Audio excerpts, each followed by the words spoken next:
Doctor Malik, ये जो सही समय की बात कह रहे हैं डॉक्टर भौमिक, तो सही समय क्या होगा? क्योंकि जब भी किसी व्यक्ति को ये कहा जाता है, अगर डॉक्टर कहे कि आपकी किडनी फेल हो गई है और डायलिसिस की जरूरत है, तो वो डायलिसिस शुरू कराने के बजाय डॉक्टर बदलना प्रेफर करते हैं कि क्यों ना मैं 1, 2, 3, 4, 5 ओपिनियंस ले लूं, कहीं मुझे डायलिसिस में डिले हो या ना करवाना पड़े। सही समय क्या होगा? जब हमें अंदेशा होता है कि डायलिसिस अब कुछ टाइम में हो जाएगा, एक मरीज आपके पास पिछले 6 साल से दिखा रहा है, आप देख रहे हैं उसका क्रिएटिनिन आस्ता आस्ता बढ़ रहा है, उसके एक आप ग्राफ भी बना सकते हैं अपने दिमाग में, कागज पे नहीं बनाते आप, जनरली स्पीकिंग। जब उसका क्रिएटिनिन 4.5, 5, 5.5, 6 हो गया, तो आपको अंदेशा है कि हाँ जी अब कुछ टाइम में डायलिसिस शुरू हो जाएगा।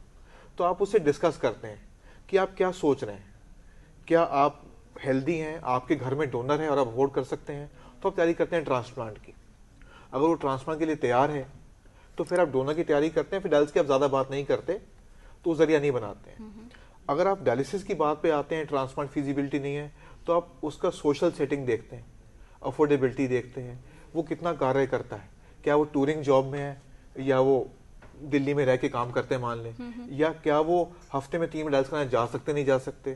तो फिर आप ऑप्शन चूज करते हैं, या हीमोडायलिसिस या सीएपीडी। अगर हीमोडायलिसिस चूज करते हैं जो कि ज्यादा कॉमन ऑप्शन है, तो हम बोलते हैं कि हाथ का फिशुला बना लें। फिशुला क्या होता है कि 2 नसों को यहाँ पे रिस्ट पे जोड़ देते हैं। एक नस है आर्टरी जो खून सप्लाई कर रही है हाथ को, एक नस है वेन जो खून वापस ले जा रही है।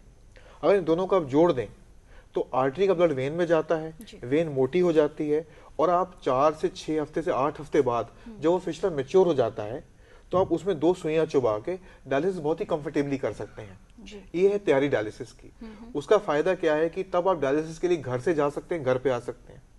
अगर आपने तैयारी नहीं करी टाइम पे और आपका क्रिएटिनिन बढ़ते बढ़ते 10, 11, 12 हो गया, यूरिया के लक्षण आ गए, बेहोशी आ गई, जो आप हॉस्पिटल जाते थे अब आपको ले जाया गया, तो अब लेट हो गए ना, तो फिर आपको इमरजेंसी में डायलिसिस करना पड़ेगा, जो कि काफी डायलिसिस वाले मरीजों ने कराया होगा, जिसमें कि जांग में सुई पाइप लगाएंगे या गले में पाइप लगाएंगे, तो अब आप वो लेट हो गए। तो वो सिचुएशन अवॉइड की जाए। और तो गलती से किसी नर्स ने अगर सुई चुबा दी यहाँ की वेन में, तो वेन खराब हो जाएगी, तो फिशुला लायक नहीं रहेगी। तो जो फिशुला बहुत ही आराम से यहाँ बन सकता था, वो शायद यहाँ बनाना पड़ेगा। डॉक्टर भौमिक, तैयारी के अलावा एक तो हुई मेंटल प्रिपरेशन की, डॉक्टर के पॉइंट ऑफ व्यू से आप किस तरह से ये तय करते हैं कि डायलिसिस का कौन सा विकल्प इस्तेमाल करना है और किस तरह से प्रोसीजर किया जाए? जी जी, जैसे उन्होंने कहा कि एक तो है हीमोडायलिसिस, जो पेशेंट अस्पताल में जाके करा के वापस आता है, हफ्ते में 2-3 बार 3 बार करना ज़रूरी है। और दूसरा है जो पेट का डायलिसिस, होम डायलिसिस किया जाता है, ये वाटर डायलिसिस कहा जाता है जी। तो ऑलमोस्ट 80% केसेस में पेशेंट चॉइस है, पेशेंट अपना आप सोच लेता है कि उसके लिए कौन सा अच्छा रहेगा, कौन सा सुविधा अच्छा रहेगा। कि मेडिकली हम क्या सोचते हैं, देयर आर 2-3 चीज़ें हम सोचना पड़ता है। अगर हार्ट का कंडीशन बहुत वीक हो, जिसे हम कहते हैं हार्ट का भी एक पंपिंग कैपेसिटी है, तो पंपिंग कैपेसिटी नॉर्मली 60% है, 60 से 65%।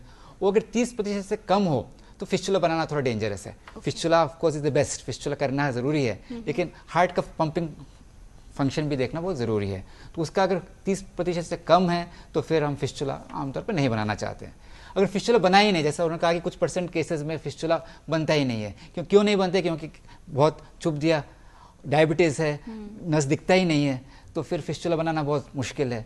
तो इन 2 केसेस में आपको हीमोडायलिसिस करना तो मुश्किल है, क्योंकि अगर फिस्टुला नहीं बना तो फिर हीमोडायलिसिस करना मुश्किल रहता है। तो फिर हम कहेंगे कि आपके लिए तो पीडी सही है।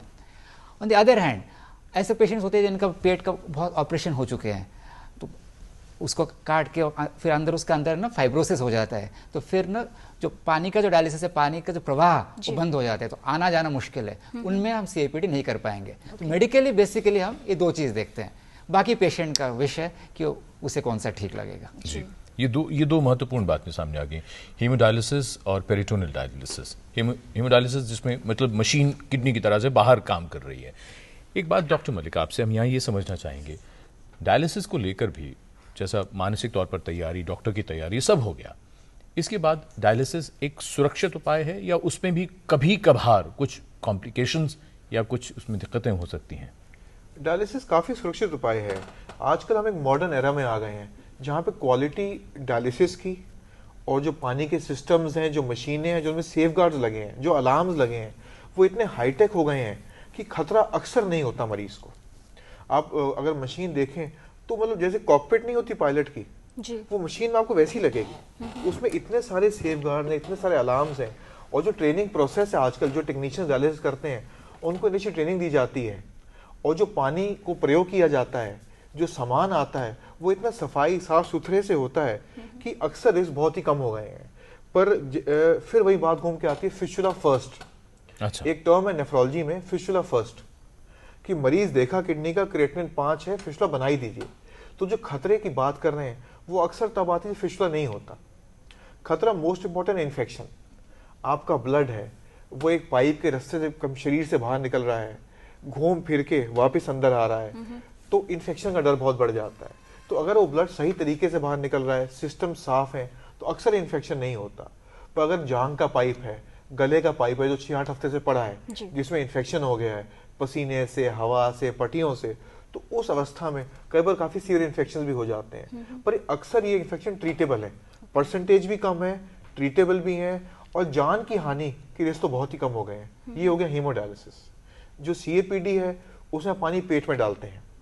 अब प्रॉब्लम क्या है कि CAPD आप घर पे खुद करते हैं तो आपको कोई इंडिपेंडेंस देता है पर रिस्पॉन्सिबिलिटी भी देता है। तो अगर आप करने में आपके हाथ धोने में भूल चूक हो गई, अगर आपने पंखा बंद नहीं किया आलस में, हवा चल रही है कमरे में, या एक बच्चा अंदर आ गया, या टच गलत हो गया, तो फिर इन्फेक्शन पेट के भी हो सकते हैं।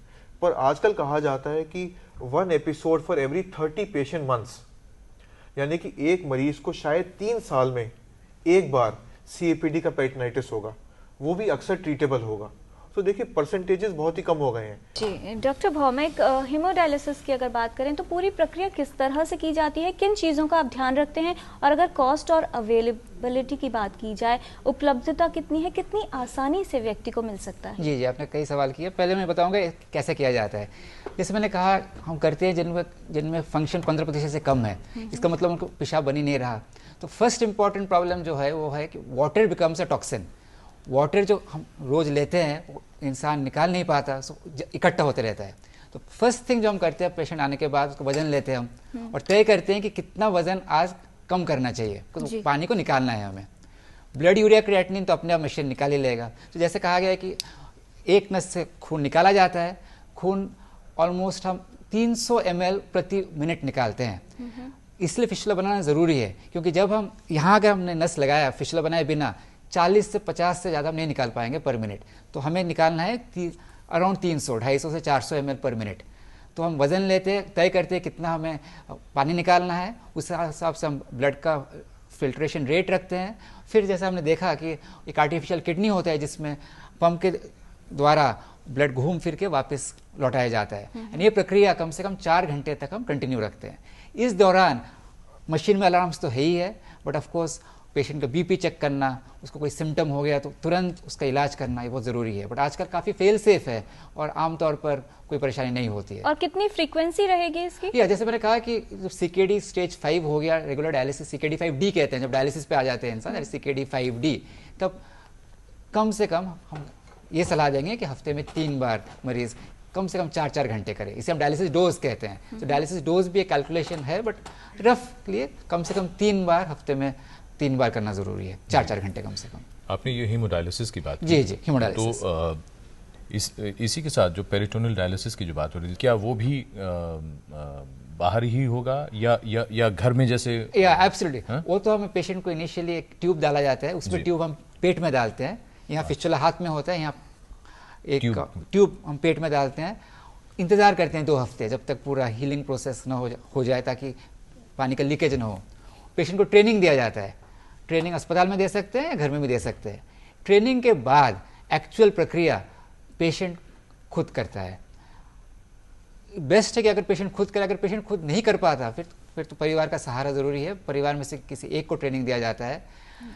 इसमें एक चीज़ जानना बहुत ज़रूरी है कि हम तो हीमोडायलिसिस तो हफ्ते में 3 बार कर रहे हैं। यहाँ हमें डेली कम से कम 3 प्रेफरेबली 4 बार करना ज़रूरी है। यानी पेट में जो डायलिसिस किया आप 2 लीटर पानी अंदर डालेंगे, 2 लीटर पानी अंदर डालेंगे, उसे अब रखेंगे 4 घंटे। अच्छा। 2 घंटे बाद आप प्रॉपर प्रिकॉशन के साथ वो पानी को निकाल देंगे। तो सारी, और ये रोजाना करना होगा? रोजाना 3 या 4 बार। तो रोजाना 3 या 4 बार? एब्सोल्युटली। और कितनी देर का ये पूरा तरीका है? प्रोसेस कितनी देर? प्रोसेस ऐसे अप्रोक्सीमेटली घंटा भर।